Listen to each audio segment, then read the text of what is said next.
Merci.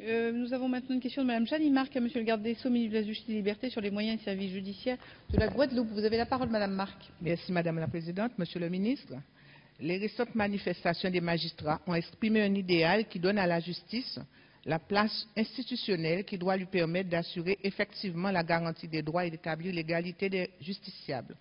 En ce qui concerne la Guadeloupe, en 5 ans, les vols avec violence, les violences sexuelles, les affaires auxquelles sont liés les mineurs et le taux de récidive ont triplé, ce qui place l'archipel au 2e rang des départements les plus violents de France.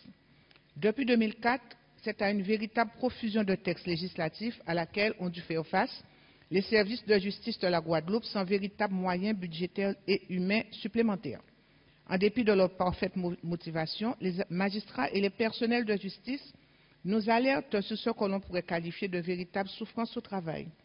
Les magistrats sont d'autant plus inquiets qu'il leur faudra appliquer dans les prochaines semaines de nouvelles dispositions législatives d'importance. Plus inquiétant encore, plusieurs rapports ont déjà vigoureusement tiré la sonnette d'alarme. Au TGI de Pointe-à-Pitre, il manque 2 magistrats, 3 juges d'application des peines et 8 fonctionnaires du greffe.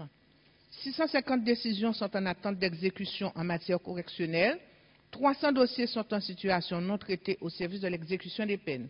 Et je pourrais encore continuer à vous lister les besoins importants recensés au TGI et à la Cour d'appel de Basse-Terre, au tribunal administratif, ainsi qu'au niveau des services pénitentiaires.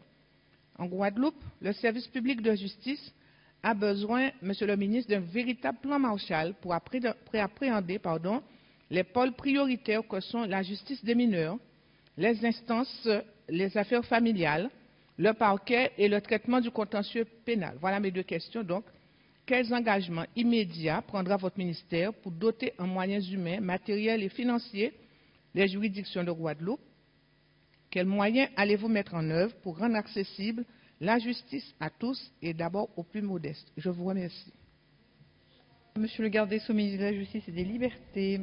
Merci beaucoup, Madame la Présidente. Madame le député, la lutte contre toutes les violences en Guadeloupe est une priorité absolue de la politique pénale qui est menée par le gouvernement et sur place sous l'égide du procureur général.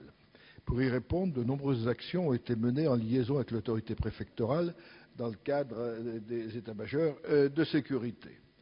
En ce qui concerne les effectifs, tout d'abord, les juridictions de la Guadeloupe font l'objet d'une attention toute particulière des services de mon ministère afin que l'ensemble des postes de magistrats et de fonctionnaires soient pourvus. À ce jour, 68 magistrats sont en poste sur l'ensemble du ressort pour 69 emplois localisés, c'est-à-dire prévus dans l'organigramme.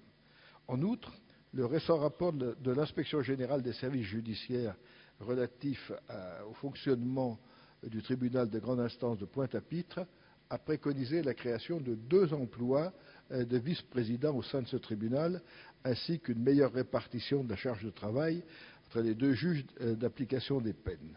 En conséquence, un poste de vice-président a été créé dans la circulaire de localisation des emplois 2011 et il est envisagé de nommer un vice-président en surnombre, c'est-à-dire de créer en fait les 2 postes de vice-président qui étaient demandés par la mission d'inspection. Pour ce qui est des fonctionnaires de catégorie B, un effort substantiel a été opéré avec une augmentation de 16% de leur effectif. Quant aux moyens matériels, des investissements conséquents accompagnent actuellement plusieurs projets immobiliers importants. Ainsi, les locaux du palais de justice de Basse-Terre ont-ils fait l'objet depuis 2004 de nombreux travaux de réaménagement et d'amélioration. Un projet de construction d'un nouveau tribunal des grandes instances à Pointe-à-Pitre sur le site de la maison d'arrêt est en cours d'examen. Par ailleurs, des démarches sont également engagées en vue de l'affectation définitive au service judiciaire de l'ancienne gendarmerie. En outre, le devenir du tribunal d'instance de Saint-Martin fait actuellement l'objet d'une étude conjointe par plusieurs directions de la chancellerie.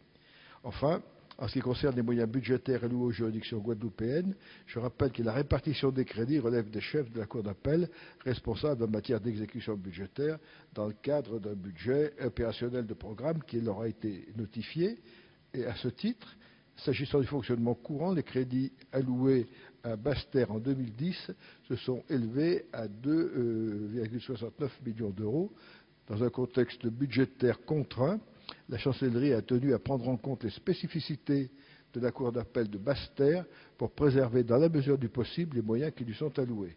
En ce qui concerne les frais de justice, le budget alloué est en constante augmentation depuis 2008.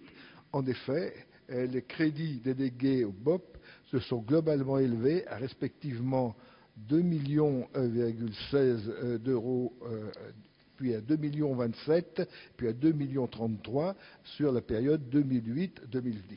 C'est-à-dire une augmentation chaque année, peut-être insuffisante, mais une augmentation tout de même.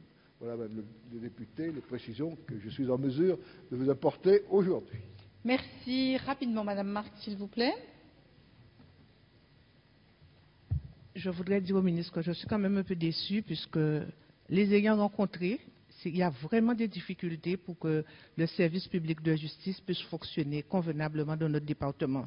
Je vous demande, s'il vous plaît, de bien vouloir jeter un œil beaucoup plus attentif sur la situation parce que il y a beaucoup d'affaires, notamment des affaires familiales, de voisinage, qui dégénèrent parce qu'il y a du temps qui est mis pour pouvoir rendre la justice. Donc, de regarder de plus près.